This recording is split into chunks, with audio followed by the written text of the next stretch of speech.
மக்களே நல்லா பாருங்க, என்னன்னே தெரியாத ஒரு எலிமெண்ட் வச்சிருக்காங்க. யாரும் தெரிஞ்சா கமாண்டில் சொல்லுங்க பார்ப்போம். டயரை எண்ணி பார்ப்போம். 8 ஒரு பக்கம் 4 அங்கால 8 மொத்தம்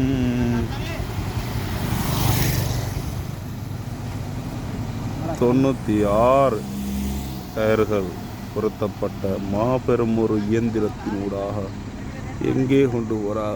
இது வேற எங்கும் இல்லை, இலங்கை நாட்டில் ஒரு ஏத்தத்தில் ஏற முடியாத பல நாட்களாக திண்டாடி கொண்டிருந்து போக ரெடியாகிக் கொண்டிருக்கின்றது பல போராட்டங்களுக்கு மத்தியில்.